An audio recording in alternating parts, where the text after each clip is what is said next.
Radhe Radhe everyone. आप जानते हैं कि 8 अक्टूबर से जो है कार्तिक मास प्रारंभ हो रहा है, लेकिन कार्तिक स्नान जो है 7 अक्टूबर शरद पूर्णिमा से शुरू हो जाएंगे।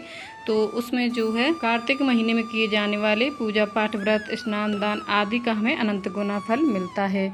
इसीलिए कार्तिक स्नान का इतना बड़ा महत्व है। तो देखिए, अगर आप कार्तिक स्नान ना भी कर पाएँ तो भी कार्तिक के महीने में तुलसी पूजा हमें अवश्य रूप से करनी चाहिए। अगर आप कार्तिक स्नान कर रहे हैं तो तब भी तुलसी पूजन करेंगे ही, लेकिन अगर आप नहीं कर रहे हैं तो भी कार्तिक स्नान में आपको तुलसी पूजन जरूर करना चाहिए, क्योंकि कार्तिक का महीना भगवान विष्णु को समर्पित है और भगवान विष्णु को तुलसी जी अति प्रिय हैं। तो भगवान विष्णु की कृपा पाने के लिए, तुलसी माता की कृपा पाने के लिए, सौभाग्य प्राप्त करने के लिए कार्तिक के पूरे महीने में तुलसी जी का पूजन आप जरूर करें।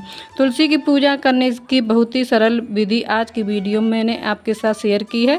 तो चलिए देख लेते हैं कार्तिक के महीने में हमें तुलसी माता का पूजन कैसे करना चाहिए। कार्तिक के महीने में रोजाना सुबह स्नान आदि करने के बाद सबसे पहले हम तुलसी जी माता का जो गमला है उसके नीचे साफ सफाई कर लेंगे। साफ सफाई करने के बाद हमें तुलसी जी में जल से सींचना है। रविवार को छोड़ के बाकी सभी दिनों में हम जल से तुलसी माता को सींच देंगे। फिर हम तुलसी जी को नमस्कार करके पूजा आरंभ करेंगे। किसी भी देव वृक्ष की जब हम पूजा करते हैं तो सबसे पहले हम जल से सींच देते हैं। उसके बाद हम तुलसी जी का जो गमला है उसके नीचे स्वास्तिक बना लेंगे। आप चाहें तो आप हल्दी से या रोली से स्वास्तिक बना लीजिए। देखिए, स्वास्तिक हमारे हिंदू धर्म में बहुत शुभ चिन्ह है, और जहाँ पर भी हम गणेश जी को स्थापित नहीं कर पाते हैं ना, तो वहाँ पर स्वास्तिक के रूप में गणेश जी का पूजन कर लेते हैं। तो यहाँ पर हमने स्वास्तिक बना लिया है। उसके ऊपर हम जो है देसी घी का दिया रखेंगे। देसी घी का दिया हमें जलाना है। अगर आपके पास देसी घी का दिया ना जला पाए तो तिल के तेल का दिया आप जला सकते हैं। देखिए, पहले दिन हम तुलसी जी को चुनरी उड़ा देंगे। कार्तिक के महीने में शुरुआती के दिन में आप चुनरी उड़ा दीजिए। चुनरी रूपी वस्त्र अर्पित करने के बाद जो है हम तिलक करेंगे। रोली से, हल्दी से आप तिलक कर दीजिए। तिलक हमें करना है। इसके बाद हम तिल समर्पित करेंगे। तो आप कार्तिक के महीने में जब भी पूजा करें तिल का उपयोग करें। पहले ही थोड़े ज़्यादा तिल ले आएँ ताकि रोज़ाना आप पूजा में तिल चढ़ा सकें। कार्तिक के महीने में जब पूजा करते हैं तो चावल नहीं चढ़ाए जाते हैं, हम तिल चढ़ाते हैं। और तिल से थोड़े से तिल आप दिए में भी जरूर डालना, क्योंकि माना जाता है कि जितने तिल चटकते हैं उतने ही हमारे कष्टों का निवारण होता है। थोड़े से तिल हम दिए में डाल देंगे। अगर आपके पास चुनरी नहीं है तो आप कलावा रूपी वस्त्र जो है मौली समर्पित कर सकते हैं और तुलसी जी में ऐसे बांध सकते हैं। चुनरी है तो चुनरी उड़ा दीजिए, कोई बात नहीं है, आप कलावा भी बांध सकते हैं। इसके बाद हम फूल समर्पित करेंगे। फूल बिल्कुल ऑप्शनल है, आपके पास है तो आप फूल जरूर समर्पित करें, नहीं है तो कोई बात नहीं, बिना फूल के भी आप पूजा कर सकते हैं। और अब हम भोग में समर्पित करेंगे। तो भोग के लिए देखिए, चीनी, गुड़, मिश्री, बतासे, कुछ भी मीठा आप ले सकते हैं। तुलसी जी को हमने सीधे ही भोग नहीं लगाना है, थोड़ा सा स्पर्श करा के हमें गमले के पास ही रख देंगे, क्योंकि अगर मीठा तुलसी जी के गमले में डालेंगे तो चींटियाँ लग जाएंगी और तुलसी जी का पौधा वो जो है खराब हो जाएगा। तो इसलिए हम थोड़ा सा जो मीठा वो साथ में रख देंगे। इस तरीके से हम भोग समर्पित कर देंगे। यह जो भोग प्रसाद है हम बाद में सभी को बांट देते हैं। अब हमें करनी है परिक्रमा। कुछ लोग आरती करने के बाद परिक्रमा करते हैं, कुछ पहले ही कर लेते हैं। तो आप चाहें तो पहले आरती कर लीजिए, आप चाहें तो पहले परिक्रमा कर लीजिए। मैं पहले परिक्रमा कर लेती हूँ। तो यहाँ पर हम 5, 7, 9 जितनी भी हो सके उतनी परिक्रमा कर लेंगे। ज़्यादा ना हो तो 2 परिक्रमा आप कम से कम जरूर कीजिएगा।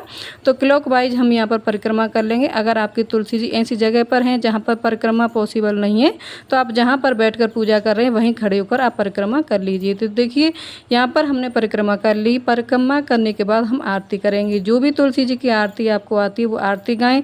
हम लोगों को तो आरती आती है ना, तो सिंपल तुलसी तुलसी महारानी नमो नमो, हर की पटरानी नमो नमो, तुलसी महारानी नमो नमो, यह वाली आरती गाते हैं। आरती करने के बाद हाथ जोड़कर पूजा में रही कमियों के लिए क्षमा याचना करेंगे और तुलसी माता से घर में सुख समृद्धि सौभाग्य बढ़ाने के लिए हम प्रार्थना करेंगे।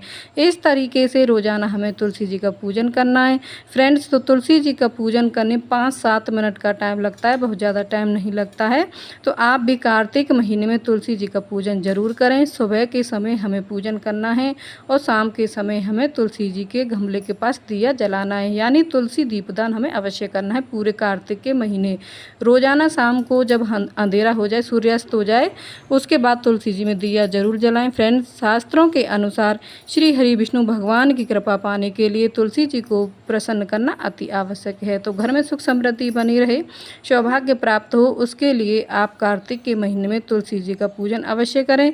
तुलसी पूजन की यह सरल विधि आपको कैसी लगी कमेंट करके ज़रूर बताना। और अगर वीडियो पसंद आई हो तो वीडियो अगर आपके लिए थोड़ी सी भी यूजफुल हो तो प्लीज़ वीडियो को लाइक कर देना। और हम महिलाएं घर पर तीज त्यौहार कैसे मनाती हैं यह देखने के लिए मेरे चैनल को सब्सक्राइब अवश्य कर लेना और बेल आइकन को प्रेस कर देना, ताकि आने वाले दिनों में कार्तिक स्नान के बारे में जानकारी, कार्तिक स्नान में रोज़ाना सुनी जाने वाली कहानियाँ, कार्तिक स्नान के अध्याय और कार्तिक स्नान में जितने भी पूजा पाठ से संबंधित जानकारी आपको सबसे पहले चैनल पर आपको मिल सके। तो यह थी जानकारी जो मैंने आपके साथ शेयर की है। तो मिलती हूँ नेक्स्ट वीडियो में, तब तक के लिए राधे राधे, जय श्री कृष्ण। अगर कोई और कुछ जानकारी आप पूछना चाहते हैं तो प्लीज़ मुझे कमेंट करें, मैं आपके कमेंट का रिप्लाई अवश्य ही दूंगी। तो मिलती हूँ नेक्स्ट वीडियो में, तब तक के लिए राधे राधे, जय श्री कृष्ण।